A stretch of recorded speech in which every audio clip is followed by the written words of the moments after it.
Hi അസ്സലാമു അലൈക്കും. അപ്പോൾ ഇന്നും ഒരു day in my life video ആണ് കേട്ടോ.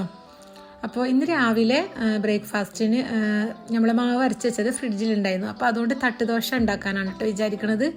അപ്പോൾ ഇതാ മാവൊക്കെ ഫ്രിഡ്ജിൽ നിന്ന് എടുത്ത് വെച്ചിക്കണ്. ഇങ്ങനെ മാവ് അരച്ചത് ഫ്രിഡ്ജിലുണ്ടെങ്കിൽ ഒരു ദിവസം ഇഡ്ഡലി, അതുപോലെ ഒരു ദിവസം മസാല ദോശയോ അല്ലെങ്കിൽ നെയ് റോസ്റ്റോ അല്ലെങ്കിൽ ഇതുപോലെ തട്ടുദോശ ഒക്കെ ഉണ്ടാക്കാം കേട്ടോ. അപ്പോൾ 3 ദിവസത്തെ ബ്രേക്ക്ഫാസ്റ്റ് റെഡി ആവുമല്ലോ. ഇതുപോലെ കുറച്ചധികം മാവ് അരച്ച് വെച്ചാൽ തിരക്കുള്ളവർക്കൊക്കെ ആണെങ്കിൽ 3 ദിവസത്തെ കടികൾ അങ്ങനെ ചെയ്യാം കേട്ടോ. അപ്പോൾ ഇതാ ഞാൻ ദോശ ചുട്ടിൻ്റെ ഒപ്പം തന്നെ ചട്നിയും കൂടി ഉണ്ടാക്കുന്നുണ്ട്. ഒരു തട്ടുകട സ്റ്റൈലിൽ ചട്നിയാണ് കേട്ടോ. ഒരു പിടി തേങ്ങയും 2 ചെറിയ ഉള്ളിയും ചെറിയൊരു പീസ് ഇഞ്ചിയും എരിവിനനുസരിച്ചിട്ട് ഒരു ടീസ്പൂൺ മുളക് പൊടിയും ഒരു ചെറിയൊരു കഷ്ണം പുളിയും കൂടി ചേർത്തിട്ട് നല്ലോണം ഒന്ന് അരച്ചെടുത്തതാണ്. ഇനിയിപ്പോൾ ഇതാ വെളിച്ചെണ്ണ നല്ലോണം ചൂടായി വരുമ്പോൾ കടുക് പൊട്ടിച്ചിക്കണ്. അതിൻ്റെ കൂടെ തന്നെ ഞാൻ ദോശയും ചുട്ടെടുക്കുന്നുണ്ട് കേട്ടോ. പിന്നെ അതിലേക്ക് കടുക് പൊട്ടി വരുമ്പോൾ ചെറിയുള്ളിയും ഉണക്കമുളകും കരിവേപ്പിൻ്റെ ഇല ഇട്ടിട്ടാണ് കേട്ടോ ചട്നി ഒന്ന് വറവിട്ടെടുക്കുന്നത്.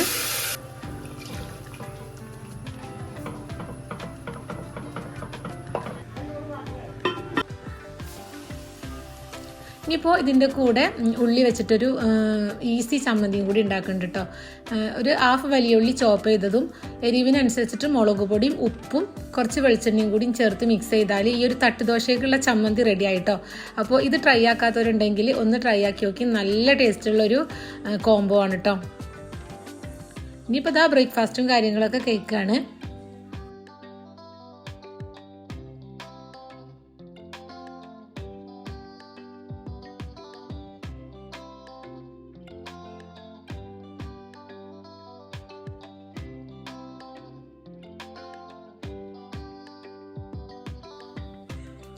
പിന്നെ ഇതാ കിച്ചണും കാര്യങ്ങളൊക്കെ ക്ലീൻ ചെയ്യലൊക്കെ കഴിഞ്ഞ് പിന്നെ ഡൈനിങ് ഹാൾക്ക് വന്നിട്ട് ഡൈനിങ് ടേബിളും കാര്യങ്ങളൊക്കെ ഒന്ന് ക്ലീൻ ചെയ്യാണ് കേട്ടോ.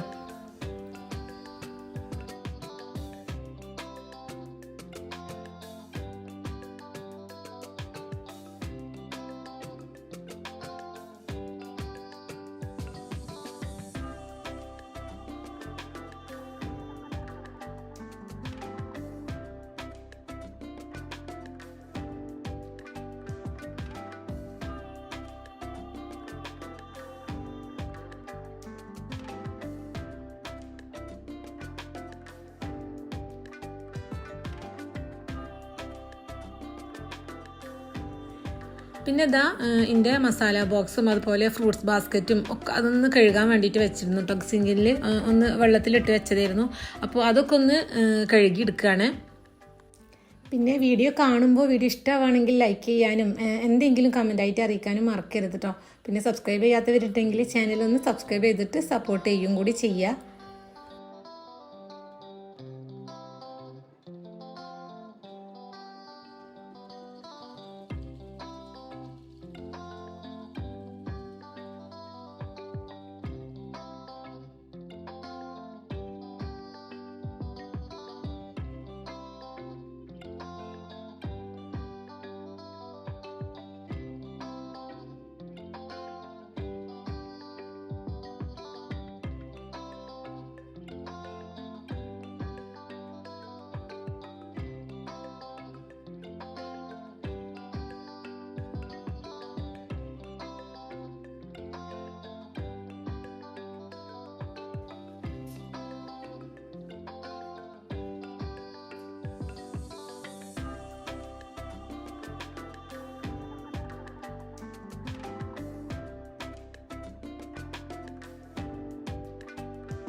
പിന്നെ ഈ ഒരു ഫ്രൂട്ട്സ് ബാസ്ക്കറ്റ് ഞാൻ ഹൗസ് വാമിങ്ങിൻ്റെ ടൈമിൽ മേടിച്ചതാണ് കേട്ടോ. 5 വർഷമായി. നല്ല ക്വാളിറ്റിയുള്ള അടിപൊളി ഒരു ഫ്രൂട്ട് ബാസ്ക്കറ്റാണ് കേട്ടോ. സ്റ്റീലാണ് ഇതിൻ്റെ മെറ്റീരിയൽ വരുന്നത്. നല്ല അടിപൊളി ക്വാളിറ്റിയാണ്. അപ്പോൾ ഇതിൻ്റെ ലിങ്ക് ഞാൻ ഡിസ്ക്രിപ്ഷൻ ബോക്സിൽ കൊടുക്കാം കേട്ടോ. ആവശ്യമുണ്ടെങ്കിൽ ചെക്ക് ചെയ്തിട്ട് മേടിക്കാം. പിന്നെ ഇത് വൈകുന്നേരമാണ്. വൈകുന്നേരം ഇന്നിപ്പോൾ ചട്ടിപ്പത്തിരിയാണ് കേട്ടോ ഉണ്ടാക്കുന്നത്. സമൂസ ലീഫ് വെച്ചിട്ട് ചട്ടിപ്പത്തിരി റെഡിയാക്കാമെന്നാണ് വിചാരിക്കുന്നത്. അപ്പോൾ മസാലയൊക്കെ ഞാൻ നേരത്തെ തന്നെ ഉണ്ടാക്കി വെച്ചിട്ടുണ്ടായിരുന്നു. നമ്മൾ സമൂസക്കും കട്ട്ലേറ്റിനൊക്കെ ഉണ്ടാക്കുന്ന ഒരു മസാല തന്നെയാണ് കേട്ടോ. അപ്പോൾ ഇതാ ഒരു മിക്സിൻ്റെ ജാറിലേക്ക് ഞാൻ 4 മുട്ടയും ഒരു 1/2 കപ്പ് പാലും കൂടി ചേർത്തിട്ട് ആവശ്യത്തിന് ഉപ്പും കുറച്ച് കുരുമുളക് പൊടിയും കൂടി ഇട്ട് കൊടുത്തിട്ട് നല്ലോണം ഒന്ന് അടിച്ചെടുക്കുക. ഇനിയിപ്പോൾ അതൊരു ബൗളിലേക്ക് ഒഴിച്ചു കൊടുക്കുന്നുണ്ട്. ഇനിയിപ്പോൾ നമ്മൾ ചട്ടിപ്പത്തിരി ഉണ്ടാക്കുന്ന ആ ഒരു പാനിൽ കുറച്ച് നെയ്യൊന്ന് ബ്രഷ് ചെയ്ത് കൊടുത്തിക്കണ്. പിന്നെ സമൂസൻ്റെ ഓരോ ലീഫും ആ ഒരു മുട്ടൻ്റെയും പാലിൻ്റെയും മിക്സിൽ ഡിപ്പ് ചെയ്തിട്ട് ഇതുപോലെ ഒന്ന് വെച്ചുകൊടുക്കുന്നുണ്ട് കേട്ടോ.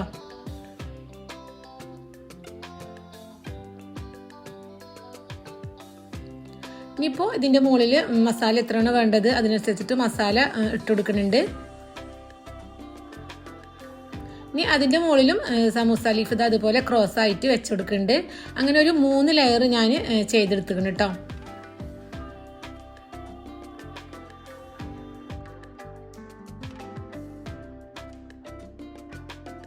ഇങ്ങനെ ലെയറൊക്കെ ചെയ്തെടുത്തതിന് ശേഷം ആ ഒരു പുറത്തേക്ക് നിൽക്കുന്ന ഭാഗമൊക്കെ ഇതുപോലെ ഒന്ന് ഉള്ളിലേക്ക് മടക്കി വെച്ച് കൊടുക്കാം കേട്ടോ. ഇനിയിപ്പോൾ ആ ഒരു മുട്ടൻ്റെ ആ ഒരു മിക്സ് കുറച്ച് ഇതിൻ്റെ മുകളിൽ അങ്ങനെ ഒഴിച്ചു കൊടുക്കുക. ഓവറായിട്ട് ഒഴിച്ചു കൊടുക്കണ്ട, കുറച്ച് അങ്ങനെ എല്ലാ ഭാഗത്തും ആവണ തരത്തിലൊന്ന് ഒഴിച്ചു കൊടുത്താൽ മതി കേട്ടോ. ഇനിയിപ്പോൾ 2 സൈഡും 10 മിനിറ്റ് വെച്ചിട്ട് അങ്ങനെ കുക്ക് ചെയ്തെടുത്താൽ നല്ല അടിപൊളിയായിട്ടുള്ള ഈസി ആയിട്ട് റെഡിയാക്കാൻ പറ്റിയിട്ടുള്ള ചട്ടിപ്പത്തിരി റെഡി ആയിട്ടോ. നല്ല ടേസ്റ്റ് ഉണ്ട് കഴിക്കാൻ. മറ്റേത് നമ്മൾ ചട്ടിപ്പത്തിരി ഉണ്ടാക്കാൻ ഇതുപോലെ ഇങ്ങനെ പത്തിരിയൊക്കെ ആദ്യം ഇങ്ങനെ ഉണ്ടാക്കിയെടുക്കണ്ടേ, അതിനൊന്നും ആവശ്യമില്ല കേട്ടോ. സമൂസ ലീഫ് ഉണ്ടെങ്കിൽ പെട്ടെന്ന് തന്നെ ചെയ്തെടുക്കാൻ പറ്റിയിട്ടുള്ള നല്ല ടേസ്റ്റിലുള്ള അടിപൊളി ഒരു സ്നാക്കാണ് കേട്ടോ. ഇനിയിപ്പോൾ ഇതിൻ്റെ കൂടെ അവക്കാഡോൻ്റെ ജ്യൂസും കൂടി ഉണ്ടാക്കിക്കണം. ഇനിയിപ്പോൾ ജ്യൂസും അതുപോലെ ചട്ടിപ്പത്തിരിയും ഒക്കെ കഴിക്കുകയാണ്. അപ്പോൾ ഇന്നത്തെ വിശേഷങ്ങൾ ഇത്രയൊക്കെ ഉള്ളൂ. അടുത്ത നല്ലൊരു വീഡിയോ ആയിട്ട് കാണുന്നത് വരെ എല്ലാവർക്കും അസ്സലാമു അലൈക്കും.